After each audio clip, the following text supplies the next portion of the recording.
샬롬 샬롬 샬롬 샬롬 샬롬. 하나님 사랑합니다. 여러분 주 안에서 사랑합니다. 오늘 잠언 13장 1절에서 3절 말의 능력, 기도의 능력 함께 살펴보도록 합니다. 말에는 능력이 있죠. 사람이 한 말이 후에 그대로 이루어지는 신기한 현상도 많습니다. 우연이 아니라 신기한 말이 거듭거듭 반복되는 것을 보면서 우리 조상들은 말이 씨가 된다 이런 말을 하고 왔어요. 그죠? 13장 1절에서 3절 다시 봅니다. 지혜로운 아들은 아비의 훈계를 들으나 거만한 자는 꾸지람을 즐겨 듣지 아니하느니라. 사람은 입의 열매로 인하여 복목을 누리고 오느냐 마음이 괴사한 자는 강포를 당하니라. 입을 지키는 자는 자기 생명을 보존하나 입술을 크게 벌리는 자에게는 멸망이 오느니라. 이렇게 말씀하고 있습니다. 과연 말에는 어떤 능력이 있는가? 성경은 이 문제에 대해서 어떻게 말씀하고 있는가? 진리 중에 진리는 성경이죠. 진리 중에서 진리. 성경은 말이 입술의 열매다 이렇게 말하죠. 잠언 18장 20절에도 사람은 입에서 나오는 열매로 인하여 배가 부르게 되나니 곧 그 입술에는 나는 것으로 하여 만족하게 되느니라. 목 죽고 사는 것이 혀의 권세에 달렸나니 혀를 쓰기 좋아하는 자는 그 열매를 먹으리라. 그 외에도 성경은 여러 곳에 말을 열매라고 표현합니다. 오늘 본문 13장 3절에도 보면 입을 지키는 자는 자기 생명을 보존하나 입술을 크게 벌리는 자에게는 멸망이 오느니라. 2절에도 사람은 입의 열매로 인하여 복록을 누리거니와 마음이 괴사한 자는 강포를 당하니라. 이렇게 말합니다. 말을 왜 열매로 표현했을까?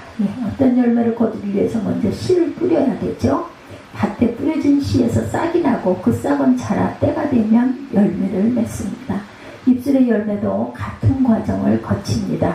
사람이 입에서 나오는 말이 씨가 되죠. 사람이 어떤 말을 했다는 것은 곧 씨를 뿌리는 것과 같다라는 것. 사람이 입에서 나오는 말 가운데 씨가 되지 않은 말은 하나도 없습니다. 사람의 모든 말은 모두 씨예요. 말은 반드시 시간이 지나면 열매를 맺죠. 말을 만드신 하나님의 정하신 법칙이기도 합니다. 말을 한 사람이 그 열매를 거둔다고 그래요. 사람은 입에서 나는 열매로 하여 배가 부르거니와 혀를 쓰기 좋아하는 자는 그 열매를 먹는다고 말씀합니다. 이 말씀을 통해 우리가 깨달을 수 있는 진리는 입술의 열매를 그 씨를 뿌린 당사자가 먹는다. 자신이 자신을 향하여 한 말이 자신에게 이루어진다는 거예요. 또한 이 말은 다른 사람을 향하여 한 말이 자신에게 또한 이루어지기도 한다. 시편 기자가 시편 109편 17, 8절에 고백합니다. 저가 저주하기를 좋아하더니 그것이 자기에게 임하고 축복하기를 기뻐 아니하더니 곡이 저를 멀리 떠났으며 저주하기를 옷 입듯 하더니 저주가 물같이 그 내부에 들어가며 기름같이 그 뼈에 들어간나이다. 이렇게 증거하죠. 블레셋 군대장은 골리앗은 자신이 심은 저주의 씨를 자신이 거둔 사람 중에 하나입니다. 사무엘상 17장에 보면 골리앗은 소년 다윗을 향하여 내가 내 고기를 공중의 새들과 들짐승들에게 주리라는 저주의 씨를 심었어요. 이 저주의 씨는 열매, 그것은 골리앗 자신의 목을 베어야 되는 것이었습니다. 말을 들은 사람이 그 열매를 거두기도 한다. 다른 사람을 향하여 한 말이 자신에게 이루어지는 경우도 있지만 그 말을 들은 사람에게 이루어지기도 한다. 다윗이 심은 말의 씨를 사울이 추수하죠. 다윗은 자신이 죽이려고 쫓아다니는 사울을 죽일 수 있는 기회가 생겼으나 그는 부하들에게 사울을 죽이지 말라고 명령합니다. 그러면서 그는 야훼께서 사시거니와 야훼께서 그를 치시리니 혹 죽을 날이 이르거나 혹 전장에 들어가서 망하리라는 말의 씨를 심었어요. 이 말의 씨는 사울이 전장에서 그 열매를 먹습니다. 그 말을 씨를 뿌린 사람이 거두나니 그 말을 들은 사람이 거두어요. 입술에서 나오는 말 가운데 그냥 없어져 버리는 것은 없다는 거죠. 언어 능력의 근원입니다. 언어가 지닌 놀라운 능력들을 살펴보면서 궁금한 것은 말이 지닌 이 능력의 근원이 어디에 있을까입니다. 우리 선조분들도 말의 능력에 대해서는 어렴풋이 알았어요. 그러나 그 말이 어떻게 그런 능력을 나타내는지까지는 깨닫지 못했습니다. 철학을 하시는 분들이 학문 연구를 통해 언어의 중요성을 인식하고 언어가 창조적인 능력을 지니고 있음까지 발견한 것은 아주 높이 평가해야 할 일입니다. 그러나 철학을 하시는 분들도 언어 가진 능력의 근원에 대해서는 말하지를 못합니다. 이것이 어쩌면 언어 철학을 비롯한 일반 학문의 한계라는 것은 알 수가 있어요. 근데 성경은 아주 명확하게 답을 주고 있죠. 참으로 성경은 생명의 책입니다. 첫 번째, 입술의 열매를 짓는 나 야훼라고 말씀하고 있습니다. 시편 59편 19절에 입술의 열매를 짓는 나 야훼가 말하노라. 먼데 있는 자에게든지 가까운 데 있는 자에든지 평강이 있을지어다. 평강이 있을지어다. 내가 그를 고치리라 하셨느니라. 예. 하나님은 자신을 입술의 열매를 짓는 나 야훼다 이렇게 소개하죠. 우리말에 짓는으로 번역되는 말은 히브리어 바라입니다. 바라. 이 단어는 창세기 1장에 하나님께서 이 세상을 창조하실 때 주로 사용하셨어요. 바라. 바라는 항상 하나님을 주어로 합니다. 하나님께서 무에서 유를 만들어내신 사실을 바라로 묘사하고 있다는 것 알고 가십시다. 하나님은 우리 입에서 나오는 말을 창조하고 계세요. 무에서 유를 창조해 주시겠다. 이것은 내 능력과 상관이 없어요.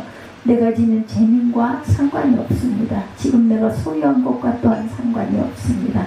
우리는 유한 하나 입술의 열매를 창조하신 하나님은 전능하시고 무소부지하시고 영원하신 분이시죠. 즉 말의 능력의 근원은 하나님이 들으시고 응답하신다.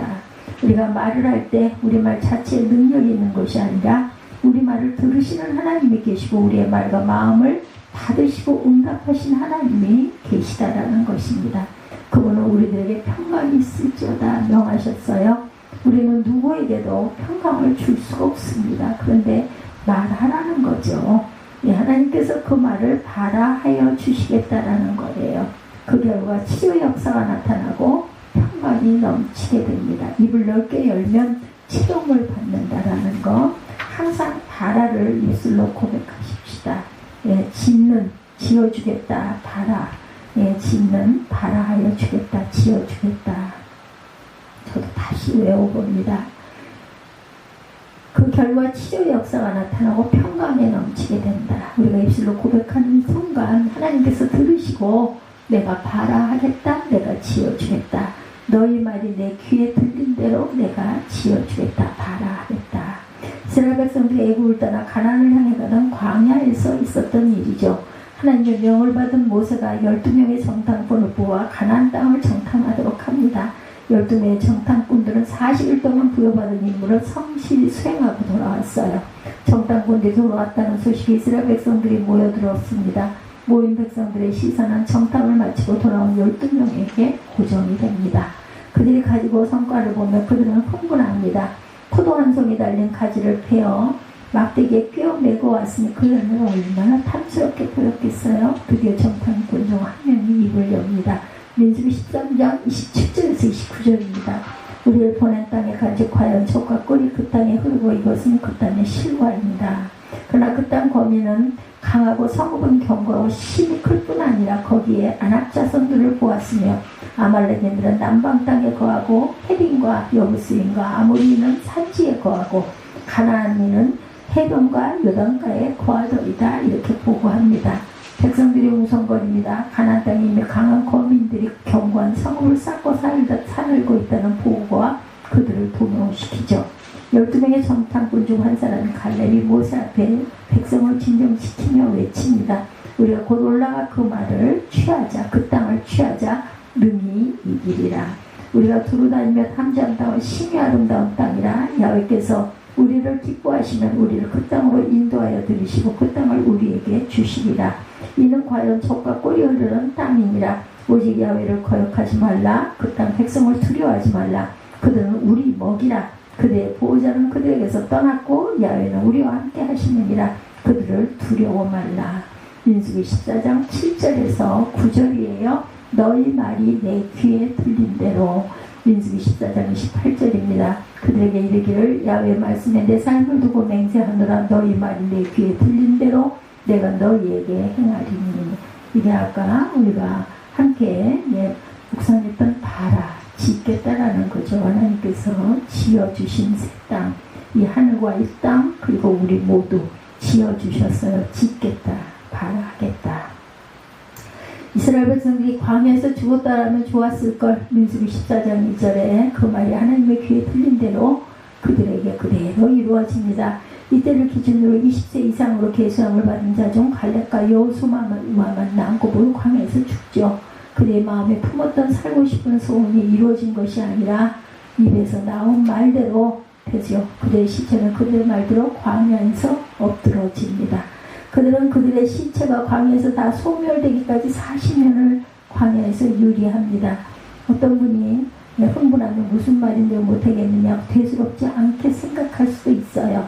사실 많은 사람이 화가 나거나 흥분하면 마음의 소원과 상관없는 말들을 합니다. 마음에 더 없는 말도 합니다. 그렇죠. 분이 나면 때로는 흥분하지 않고도 마음에 없는 말을 하기도 합니다. 긍정적인 면에서도 부정적인 면에서도 우리의 삶은 지난날 우리가 했던 우리의 말과 깊은 관계가 있어요. 오늘 우리의 삶은 우리의 입술의 열매다 이렇게 할 수가 있습니다. 주변에 있는 사람을 살펴보십시다. 절망적인 말이 많은 사람이 소망 있는 삶을 사는 사람들이 있는지 아니죠. 말이 거친 사람이 부드러운 삶을 누리고 사는 사람들이 있는지, 더러운 말이 가득한 사람이 깨끗한 생활을 하고 있는지, 부정적인 말이 많은 사람이 긍정적인 삶을 살고 있는지, 비방을 일삼는 사람이 칭찬을 받으며 살고 있는지, 과격한 말을 하는 사람이 편안하게 살아가는지 또한 돌아보십시다. 다른 사람을 무시하는 말을 많이 하는 사람이 존경을 받고 살고 있는지, 아마 이런 일들은 찾기가 쉽지 않을 것입니다. 왜냐하면 지금 하나님께서 입술의 열매를 짓고 계시기 때문이다. 그러므로 베드로전서 3장 10절에 생명을 사랑하고 좋은 날 보기를 원하는 우리는 혀를 금하여 악한 말을 그치며 그 입술로 괴유를 말하지 말 것입니다. 말씀합니다. 말의 능력은 우리 인간의 말을 하나님이 들으시고 역사하시기 때문이라는 사실, 입술의 열매를 창조하신 하나님은 오늘도 살아계셔서 우리의 입술의 열매를 짓고 계신다는 사실, 그렇기 때문에 우리는 이 한 달도 혀를 금하여 악한 말을 그치고 복된 말을 하고 살아가는 믿음의 자녀들이 되시기를, 푸르른 실록의 6월에 희망차고 복된 말을 항상 입술로 고백해서 하나님께서 내가 그대로 받아 해노라, 내가 그대로 지어줄게 하는 응답을 얻으시는 저와 여러분이 되시기를 주님의 이름으로 축복합니다.